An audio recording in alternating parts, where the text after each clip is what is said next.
I'm Robert Pettaway, the developer of Myopractic. And I'm Cynthia Zoll, Robert's partner and the director of the Myopractic Institute. You know, there are two styles of massage. One is for relaxation, and the other is for pain. And Myopractic techniques work well for both. Myopractic has its roots in postural integration. However, Robert has updated the traditional techniques of postural integration to include the best techniques of all the current muscle therapies. And this is important because it means less pain for your client. I've developed these techniques so that you can do them virtually pain-free and pain-free on your own hands and your own body. This is critical. Deep muscle therapy is not just pushing harder. In fact, there are some significant differences between traditional massage, Swedish massage, and deep muscle therapy. One of those is the table height. In Myopractic, we keep the table very low so that we can get our body weight over the client. A second difference is that we use little or no oil in Myopractic, allowing traction in the muscle. And another difference, Cynthia, is the direction of the massage.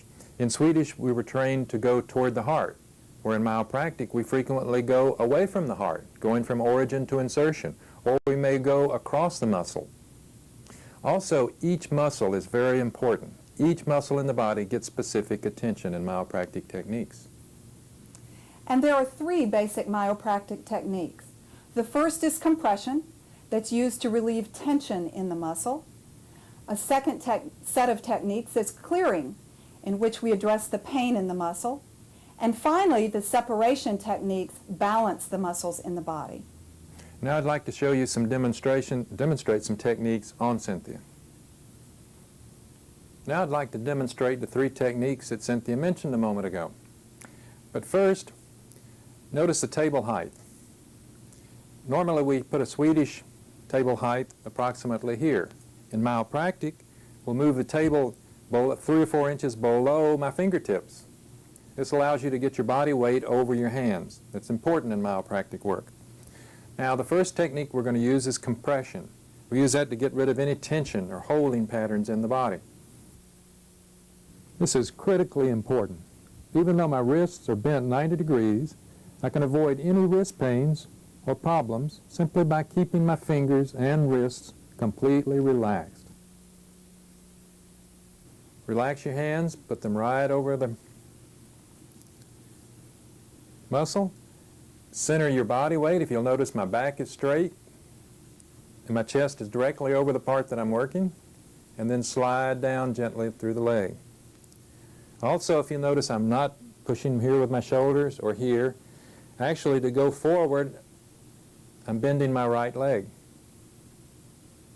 That's compression. You want to continue doing compression until there is no pain or discomfort or tension, even doing passive or active manipulation.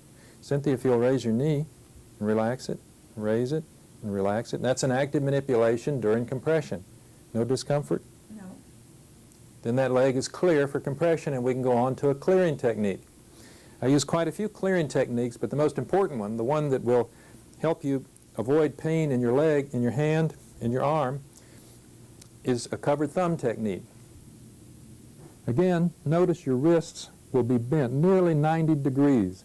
So remember, keep your wrist and your fingers completely relaxed. This way you will avoid any future wrist problems or pains.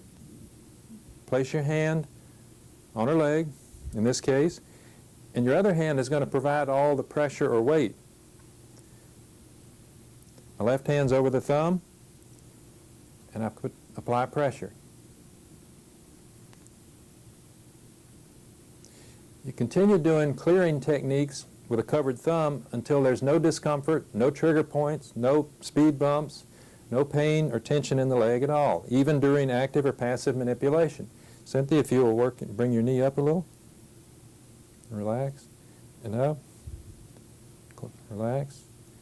Okay, we've cleared all the tension from her leg using clearing techniques. Then, and only then, can we go to separation techniques. Because your hands are constantly tense, this technique is really hard on your arms and fingers. So be sure to work on your wrist extensors, your wrist flexors, and all the pollicis muscles regularly. We'll do that with our fingertips. I'll demo on the sartorius muscle. We'll work our fingers deeply into the sartorius, moving the sartorius away from the adductor longus, away from the rectus femoris. In some cases you'll need to go down, in some cases up.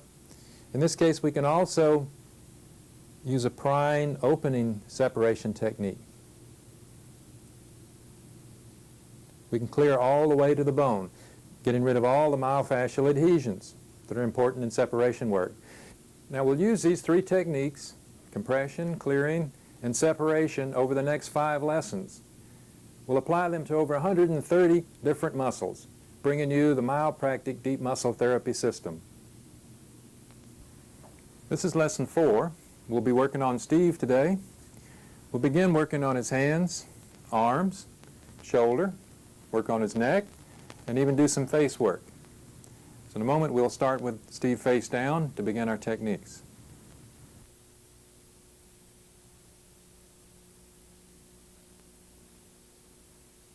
We'll begin lesson 4 working on the shoulder. You'll notice that I'm standing across. I'll be working across the body, pushing the shoulder out and down.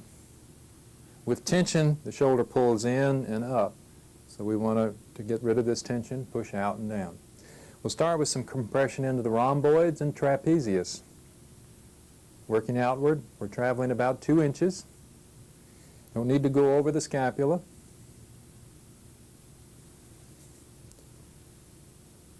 We're following the angle of the rhomboid with compression. Compression over the levator scapula. Compression through the supraspinatus and trapezius. Now let's smooth through with a little stripping technique.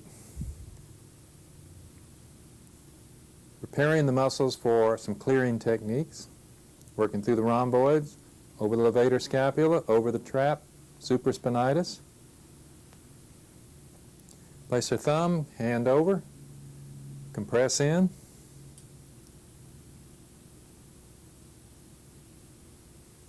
Clear the entire rhomboid all the way to the edge of the scapula. You don't need to go over the scapula yet. Go up to the edge of it. You'll find frequent trigger points all along the medial edge of the scapula. Continue working upward.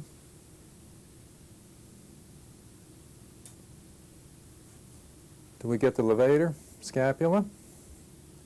Work it out and downward.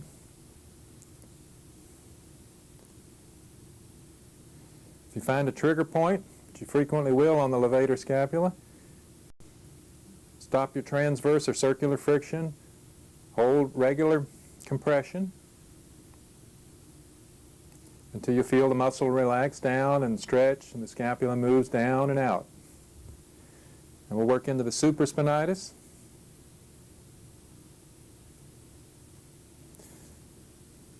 Sometimes it helps to come in with a finger and a hand covered. That'll get into the supraspinatus better. On small people, we can even use a little finger and come in to clear deeply into the supraspinatus. Stretch it out. Now we'll use a compression into the infra. Now we're working directly over the scapula. We can compress in. We can either scoop up the lat muscle and the teres. Do a compression, compression roll. Compress the shoulder out and down. As we get tension out of the trapezius, you might even try a compression roll in the trapezius. This can be very painful, so go cautiously. Feel, just like a tube of toothpaste again, feel the tension drain out of the muscle.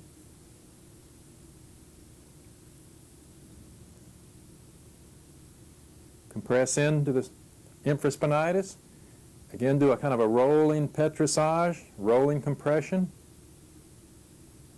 Now we're going to roll into the teres muscles. Roll into the lat, latissimus dorsi. Remember, the lat goes down into the back. It can refer a lot of pain into the low back. If you find any trigger points, or a goosey muscle. Hold tension, hold your compression, wait, the tension will drain out.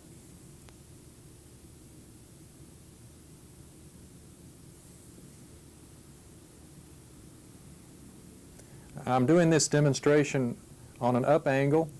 It's very easy to come around and reach under the teres minor and teres major from another angle.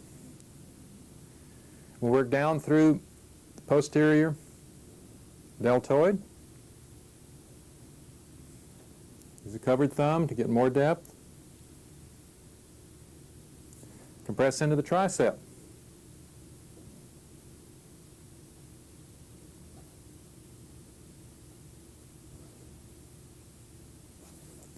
You can do a covered thumb or even a transverse thumb in the tricep or a compression roll. Each person will be different. The size of the tricep will be different. So use a technique that's comfortable for them and for you. Okay, let's smooth the shoulder out and down. Move into the neck. And we want to slip our thumb up underneath the trapezius. I'm up under the trap, working the base of the capitis, actually going into the cervicus muscle. Looking for trigger points. There's usually a tight band just underneath the trapezius on the capitis. Work the full length. You can bring another thumb in. You can even work into the suboccipital with a second thumb.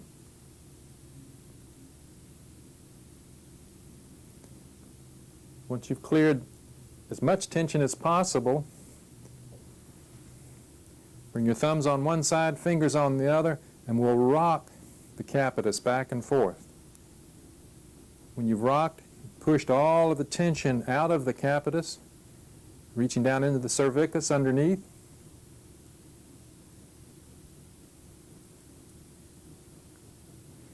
then reach into the vertebra slightly, rock them back and forth.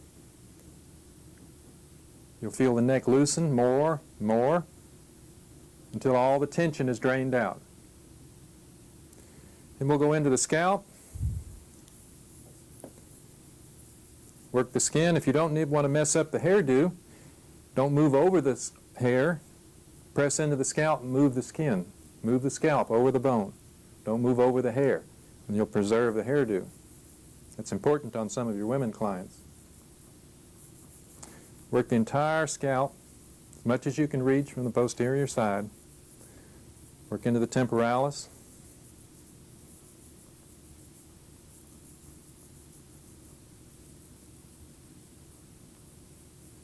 Work into the suboccipitals. And that completes the techniques on the posterior side.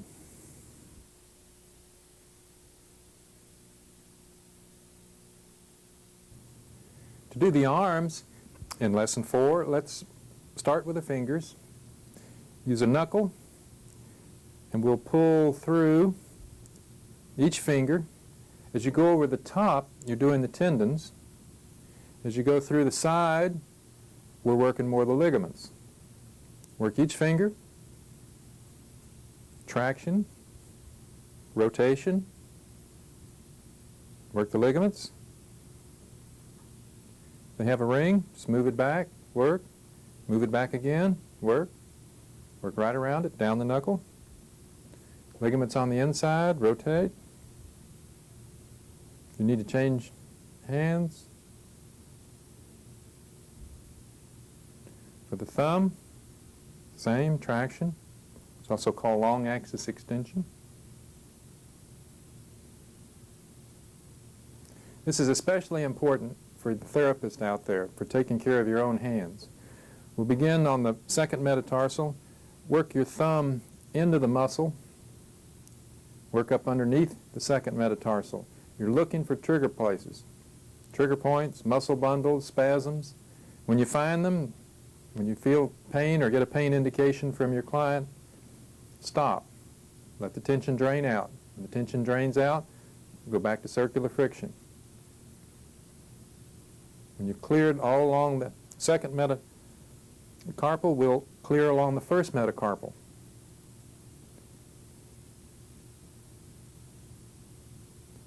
These are all the thumb muscles that you'll be working extensively as a therapist, especially if you're still using your thumbs instead of a covered thumb technique. Working into the web of the hand. Turn the hand over. Be sure to get the pollice muscle on the palm side. Work deep into the bone. I feel some trigger points and scar tissue in there. Is that uncomfortable, Steve?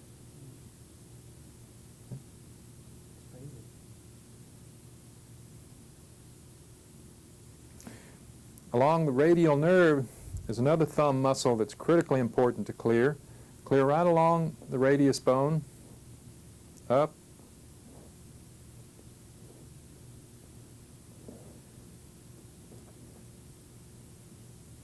Even come in with your fingers. Even have an active, passive manipulation where you can hold the muscle.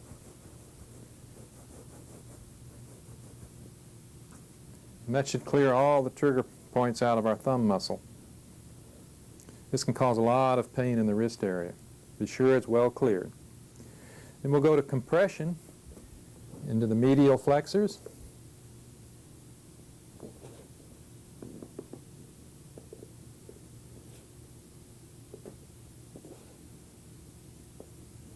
You can add passive movement, stretch. If you find any discomfort, stop. Let the tension pass. We'll do some compression right over the brachyradialis.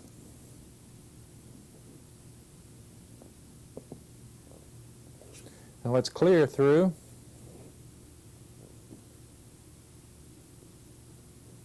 Clear the palmaris. Check it carefully. It's a large tendon you'll find right in the middle. Let's clear along the edge of the ulna bone.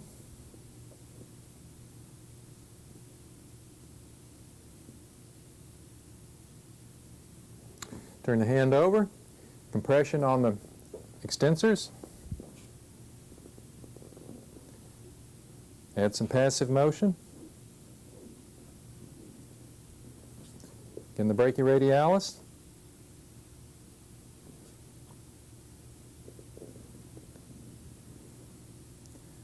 Clearing technique into the brachyradialis. Check the entire muscle carefully. The extensors along the ulna. Check the entire length of the ulna.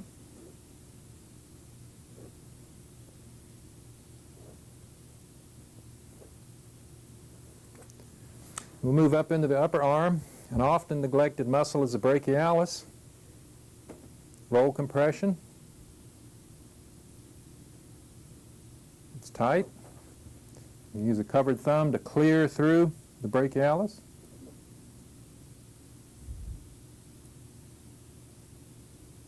And the bicep, just a simple petrissage for the bicep. You can use your fingertips to check the coracobrachialis between the bicep and the humerus. Then we'll go up, checking the bicep groove in the humerus. There's some frequent scar tissue, trigger points in that groove. If you need, rotate the humerus. You can feel the groove, you can feel the tendons for the bicep. Continue up, clearing each groove of the deltoid muscle. Anterior, lateral deltoid. Use a covered finger.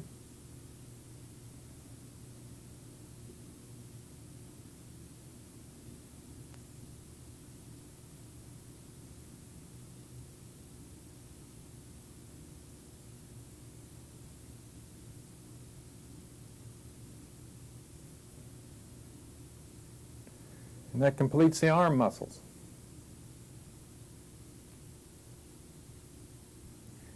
Let's add one important move in on the arm, especially important for therapists. Raise the arm and work the tricep muscle. Since your therapist will be pushing constantly and putting your body weight over your arm, you'll be working the tricep muscle. So check the entire length for any trigger points or pain all the way forward to the scapula. If you find any trigger points that are very painful, just stop, use compression to release the tension, and start back up with cross fiber, transverse, circular friction. And that completes the arm moves. Now we'll go across the chest. Use your body weight. We'll use our fingers, come in above the ilium, below the ribs. Don't work over the floating rib. Use your body weight to pull through the obliques. Reach all the way under, all the way back to the quadratus lumborum area. Pull. Stretch the obliques.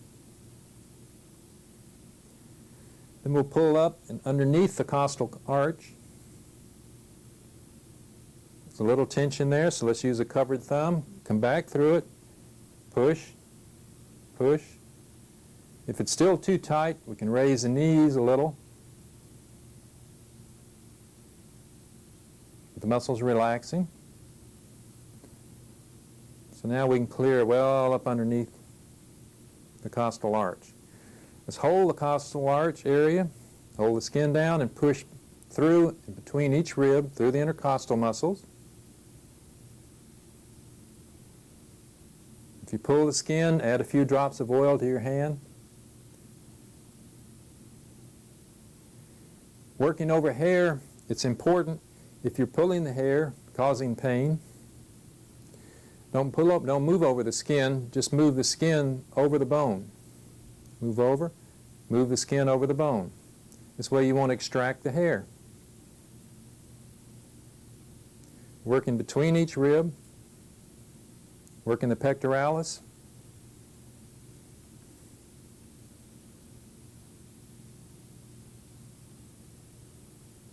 Clear the clavicular part, attachment of the pectoralis. You can use a compression move. Don't go on the anterior deltoid. I'm using this part of my thumb and I'm rolling through the pectoralis. I'm not on the deltoid.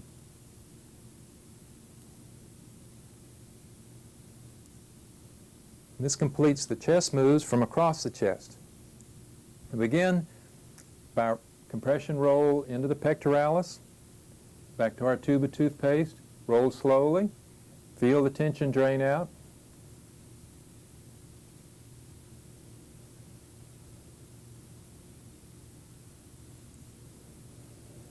Lift the shoulder slightly to raise the clavicle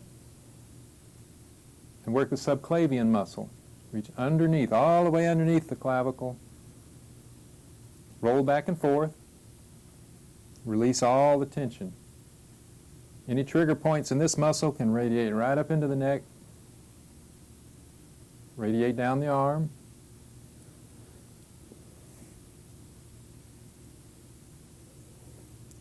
Let's clear the serratus anterior. It's good to pin the skin and fascia with one hand. Work through each one of the ribs, work in each individual section of the serratus anterior.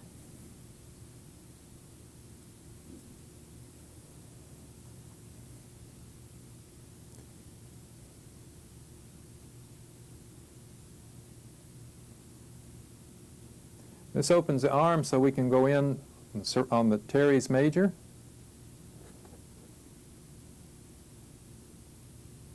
To help you identify this, locate the skin, locate the latissimus muscle, come up. The next large muscle inward is a teres major. Roll compression. Find a tense area or a painful area, hold your compression. You feel the tension drain out, go back to compression, now back to a rolling, clearing technique. Reach in about a ½ inch further, we find the teres minor. Compression. And tension drains out, clear. We can move all the way inside the axilla, or the armpit, to the subclavian muscle. Sometimes it helps to move the arm across the chest, This pulls the scapula over and allows you to go even further in. Passive motion for the subclavian, subscapularis.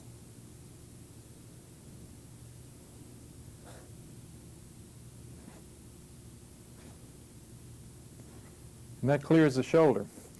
There's one technique that's difficult to palpate, but very important if the shoulders roll forward. That's a pectoralis minor.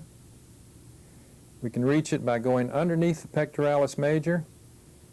It goes from the coracoid process. There's 3 little fingers that come down and attach into the ribs. If we go under the pectoralis major, we can find the pectoralis minor.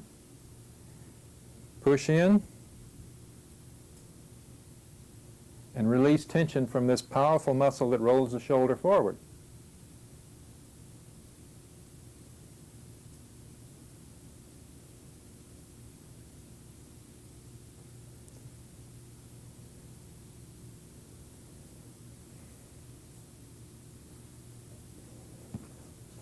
You can lift the shoulder, roll the scapula down, and then move to the neck.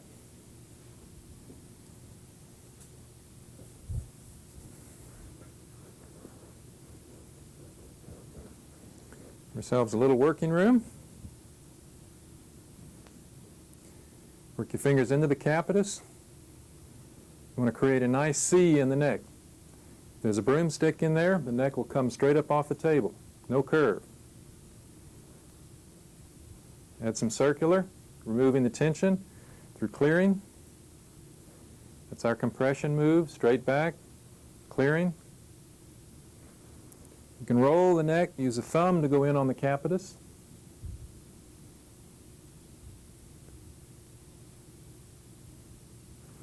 Even pick up the suboccipital muscles. Come down into the scalenes.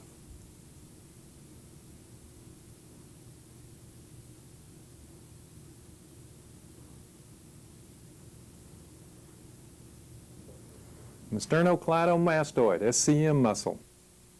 Release tension from the SCM, sternocleidomastoid. If this is uncomfortable on your fingers, you can roll your finger and thumb of a rolling petrissage, rolling compression. Work all the way up to the jaw. We store a great deal of tension in this area, so work it carefully, slowly. Compress, release tension. You should be able to lift this muscle completely off the neck.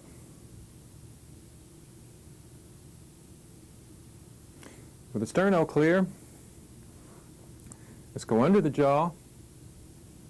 We'll work the tongue muscles to release any tension in the tongue.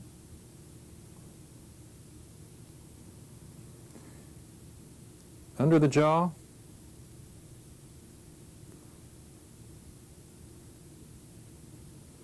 And that leads us right into the masseter.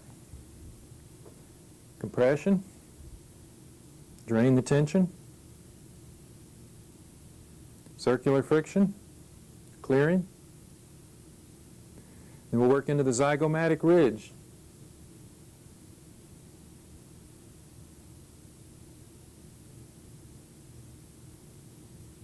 Work back.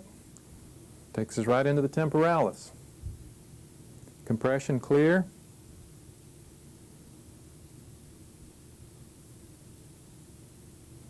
Clear the forehead.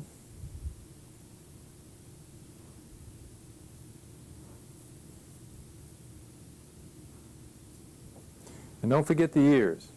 Pull the earlobes down. Not off, down. Back.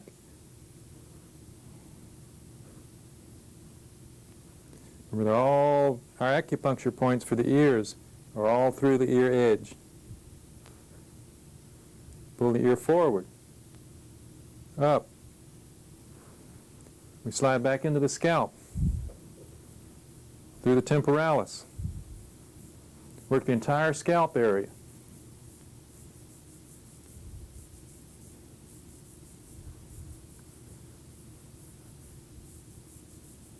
Now that we've released all the tension from the neck, we'll do a long axis extension. And to get a better grip on the neck so we can stretch, we'll use a rolled up hand towel, rolled up pillowcase, twist the ends,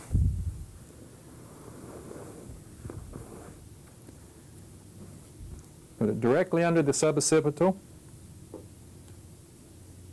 use your body weight, and pull straight back.